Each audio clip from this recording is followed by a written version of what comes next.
sa sinumpaang tungkulin na protektahan ang sambayanan sa mga kalaban ng batas.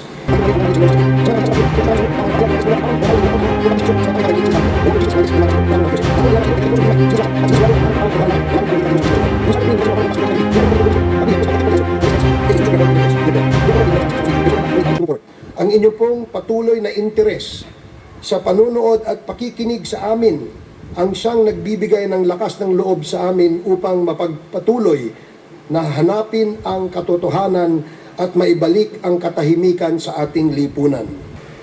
Merong 5 billion na inapprove para sa classroom construction. Nagulat ako kasi merong mga lumapit na miyembro ng House na humihingi. Hinihingi nila yung 5 billion para sa construction. Hindi ko nakasama experience sa ganyan. At saka kapag dito, hindi ko nakasama dito na construction. Paumanhin po, Madam Chair, kung maselan ito, halo po ito sa aking sinumpaang salaysay.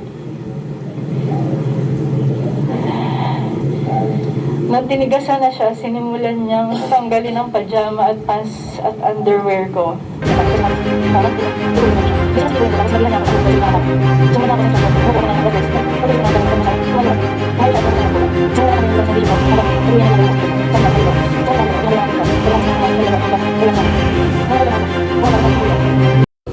Move to terminate consideration of the budget of the Office of the Vice President, and I so move.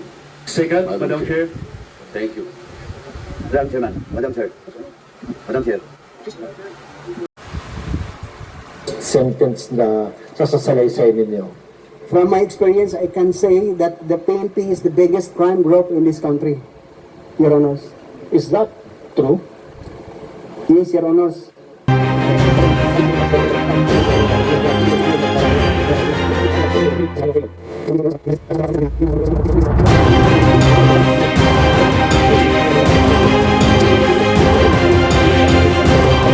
Your Honors, ang pulis lang talaga ang mag-sulba sa lahat ng problema.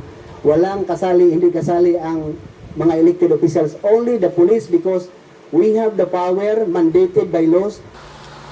Lahat na halos ng mga cancer sa lipunan na-expose na ng mga senador at mambabatas. Naroon si Mr. Expose noon, Senador Ernesto Maceda, si Ernesto Herrera, Senador Miriam Defensor Santiago, Aquilino Nene Pimentel Jr., Frank Drilon, Dick Gordon, Alan Peter Cayetano, Ping Lacson, at iba pa. Nabunyag na eh. Ang tanong, may nangyayari ba? Ang hindi na lamang po nila nadidiscover ay kung ano ang solusyon.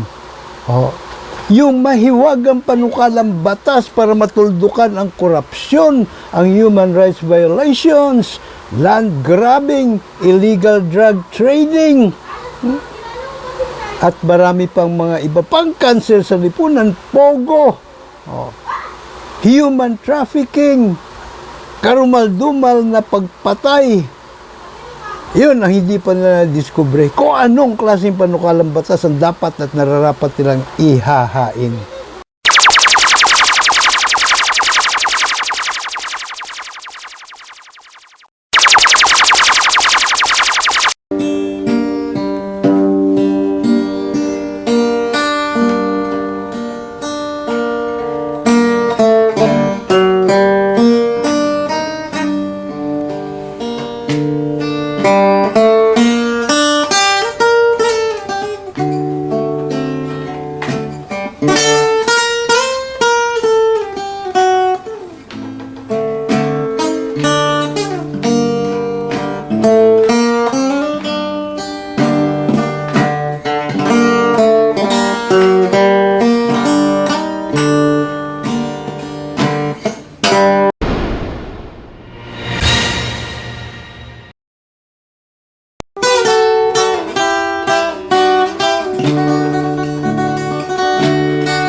dito po, Ghost, para ma-ensure natin na marami talagang ma-hold into account? Well, I do not pretend to know everything, but Yes. for example, I think kulang ang ating prosecutors. I don't think there has been that many additional items in the National Prosecution Service, and it's not easy to recruit good people. Ang sinasabi ni Senador Frank Drilon, dating Senador Frank Drilon, kasi ngayon di siya nakapwesto, ano po, good people daw ang kailangan ma-recruit na mga prosecutors. Wala naman masama dun eh. Hindi po ba? Pero, tandaan po ninyo, Senador Frank Drilon, kahit mga santo papa pa ang gawin yung prosecutor, hindi din po sila magiging epektibo kontra sa mga kulto o kulto kawatan sa buong pamahalaan. Kasi, under duress din po sila. Sila po ay sasailalim din sa kapritsyo at kaungasan ng nakapwesto. Mamaya papaliwanag ko yan sa iyo, Senador Drilon.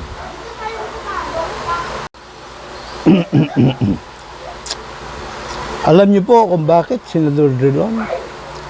Kasi nga, hindi sila napapanagot. Mga above the law po sila. Ang kulto kawatan sa pamahalaan, sa buong pamahalaan, mga untouchables.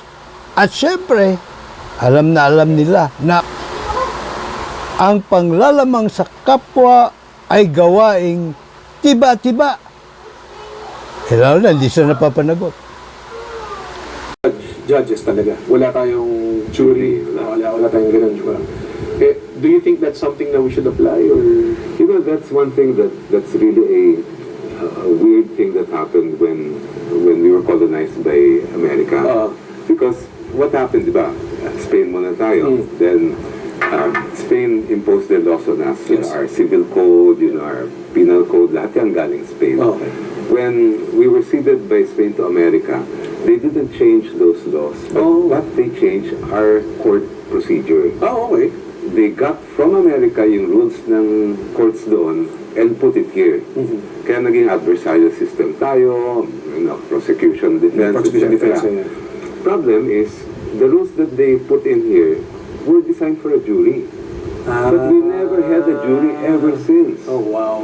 So when I teach law, I tell the law students, my young law students, pag kayo naging abogado, pwede ba, palitan na natin tong rules natin kasi hindi pang atin to. Wala naman tayong jury. Tama. But Pambihirang patis naman, Attorney Chel Jokno. Baliktad ang yung sangkusing kaisipan eh. Imbis na ang palitan ay yung rules of court, wag. Ayos na yung rules of court na yan eh. Ang dapat palitan yung sistema ng hukumang trial by palakasan. Gawin nating trial by jury of the people, by the people, for the people. Ika nga, Attorney Chel Jokno, ilagay ang batas sa kamay ng mga soberanong mga mamayan Pilipino. Yan po ang epitome ng demokrasi. Hukumang patas, hindi na si sindikato, hindi na mamanipula ng kahit na sinong Poncio Pilato sa gobyerno.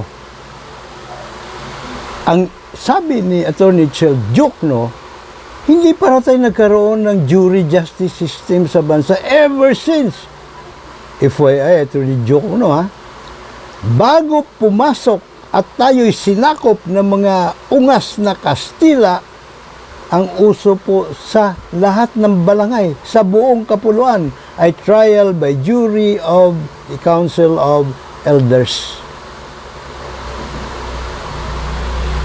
Research din po pag may time.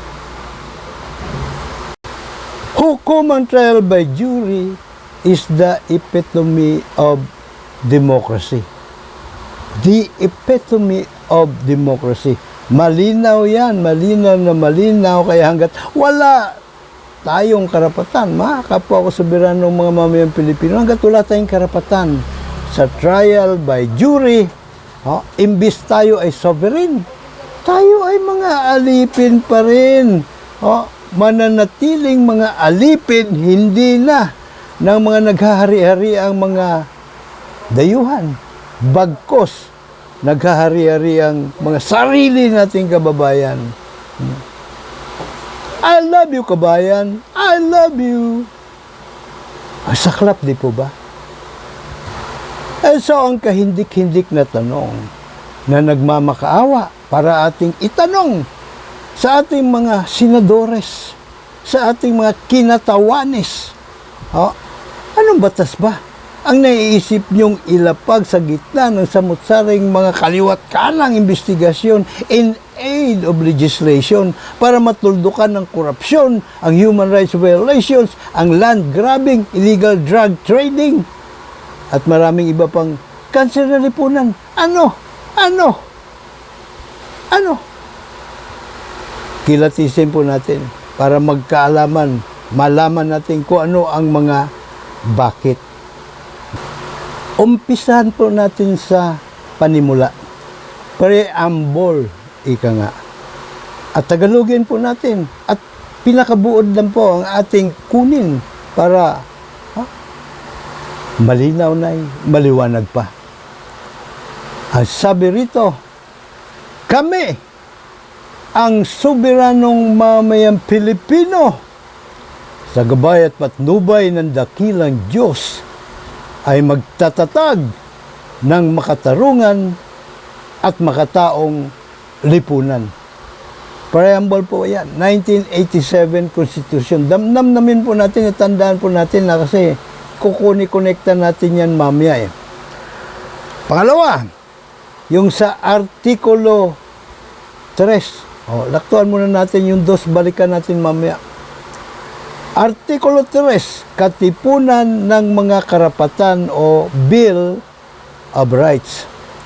Section 1, hindi dapat alisan ng buhay, kalayaan o ari-arian ang sinumang tao nang hindi sa kaparaanan ng batas, ni pagkaitan ang sinumang tao ng pantay-pantay na pangangalaga ng batas. No person shall be deprived of life, liberty, and property without the due process of law, nor shall any person be denied the equal protection of laws. Alam nyo, ito sana ang gusto ko nating, yung original na gusto natin amindahan. Pero may nakita ako na maswak. Mamaya, babalikan po natin yan. Balik po tayo sa Artikulo 2 at taso tayo ng konti. Artikulo 2, mga simulain. Section 1, ang Pilipinas ay isang estadong republikano at demokratiko. Ang ganap na kapangyarihan ay angkin ng sambayanan at nagmumula sa kanila ang lahat ng autoridad na pampamahalaan.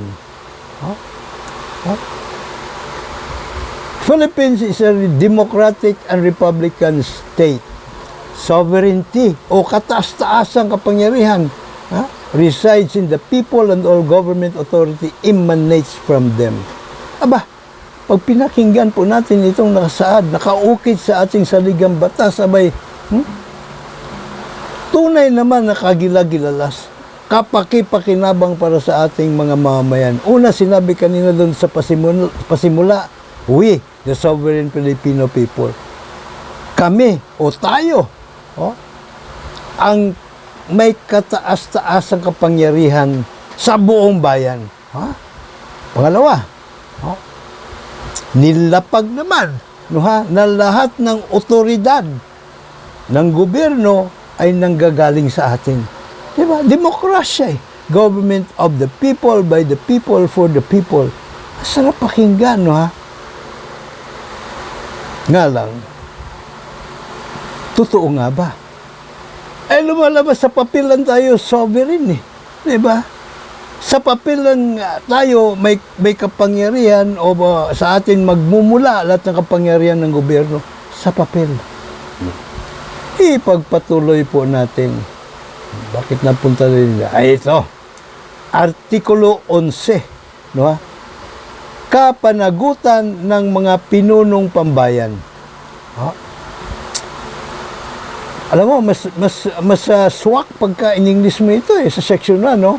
Ang pagtitiwala ng bayan ay angkin ng katungkulan pambayan.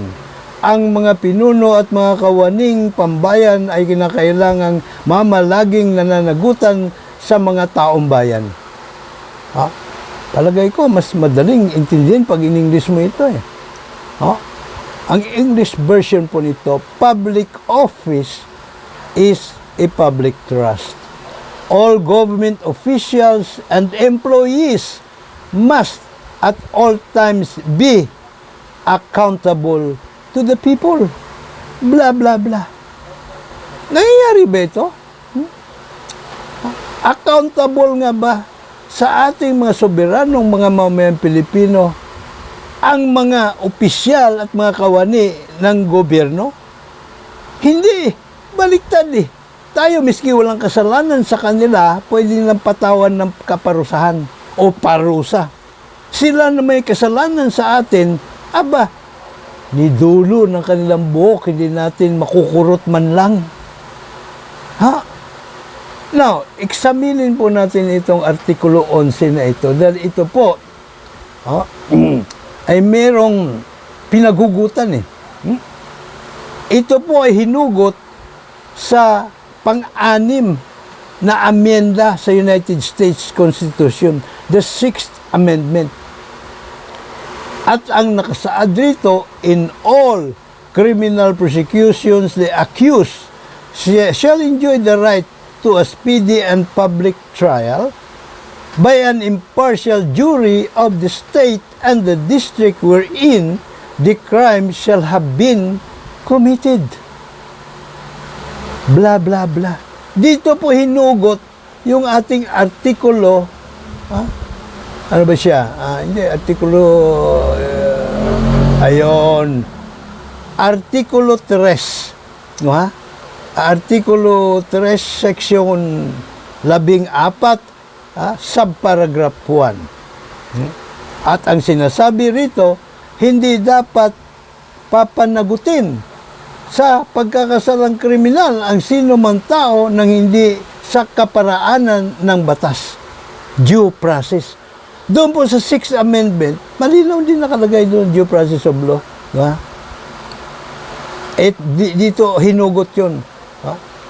Kanya lang, ito kulang May niritoke sila Dito po sa subparagraph 2, no, Artikulo 3 pa rin, section 14, sa lahat ng mga pag-uusig kriminal, ang nasasakdal ay dapat ituring na walang sala hanggat hindi napapatunayan ang naiba.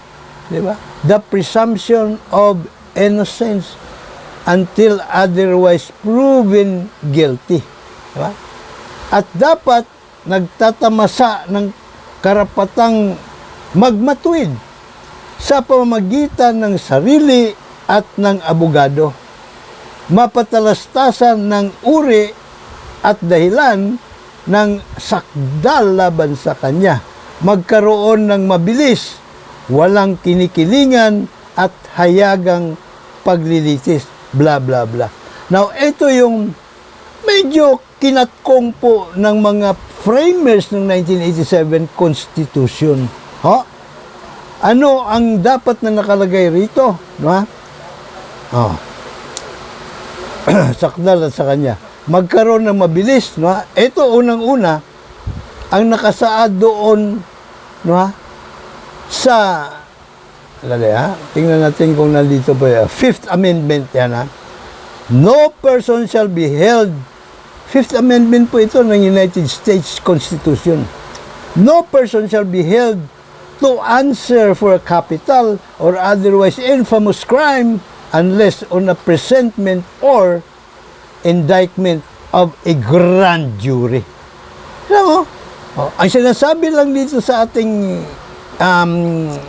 conversion, kinonvert di ba? Kailangan ang due process of law. Pero hindi dinitalye, hindi binigyang kahulugan, ano yung due process of law? Na malinaw naman doon sa pinagkopyahan na dapat ang nag-i-indict hindi yung prosekutong ng gobyerno na hawak sa liig. Siyempre, ng kung sino nakaupo sa Malacanang. Oh. Ang dapat na kumikilatis kung may probable cause ay yung grand jury. Ito po ay mga pangkaraniwang mamayan, randomly selected, 18 anyos pataas, marunong bumasa at sumulat, at isang mamayan. Sa kanila, mamayang Kano, sa atin, mamayang Pilipino. Para wala talagang kinikilingan. Hindi namamanipula at hindi nasisindikato ng sinong Poncio Pilato sa gobyerno. At yung sinasabi, balikan lang natin yung yung sinasabi rito na mapatalastasan, Artikulo 3 po ito, Section 14, Paragraph 2, Subparagraph 2, magkaroon ng mabilis. Tama naman, speedy, di ba? Walang kinikilingan at hayagang pagdinig. Yung hayagang pagdinig, public, speedy, public, and impartial trial. Ito yung walang kinikilingan, impartial trial of a jury in the district kung saan nangyari yung krimen.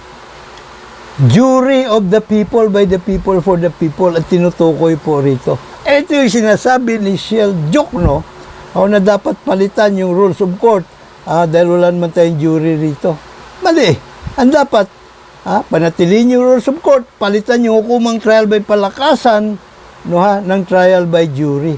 Sapagkat panigurado, dadaan sa karayom na walang butas ang kahit na sinong Poncio Pilato na susubok na manipulahin o sindikatuhin ang jury.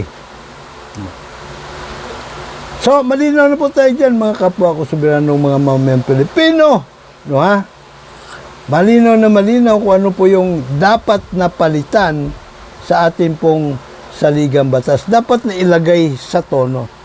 So again, ang kahindik-hindik na tanong na nagmamakawa para ating itanong sa ating mga kagalang-galang na mga senadores at mga kinatawanis. Kaya ba nila maghain ng amenda numero 1 sa Bill of Rights? Ritukin na lang natin ito pong yung kanina pinakita ko sa inyo, yung section 14 subparagraph 2, na ang dapat na due process of law ay in a speedy, a public and impartial jury of fellow sovereign Filipino nung nasasakdal ang jury. Malinaw?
Ang katotohanan po na magpapalaya sa bayan, sa ating nasahanay ng 99.9% masang itsapwera, no, ilagay ang batas sa ating mga kamay bilang mga juror sa hukumang trial by jury of the people, by the people, for the people. Yan po ang epitome of democracy sapagkat ito po ay hindi nasisindikato, hindi rin po namamanipula, no ha? Kaya makatarungan siya at makataong sistema ng hukuman. Therefore, maka-Diyos. Tayo po, mga mamayan, mga soberano, mga mamayan Pilipino ang nararapat lang magtanggol sa ating mga sarili laban sa mismong gobyerno. Ito po yung problema nating gobyerno. Yan po ang dahilan kung bakit may dokumento na pinakamahalaga, ang Bill of Rights sa saligang batas, para proteksyonan po natin ang ating mga sarili laban sa ating iniluklok sa gobyerno. Na hindi madalas kaysa minsan mga ungas, mga kulto kawatan sa pamahalaan. Okay. So dapat lang juror tayo. Ako pa rin po inyo lagi nakandang maglingkod, Mr. Juror, Dr. Sixto Kitkilatis Lagari po lamang. May God bless us all. May God bless Philippines.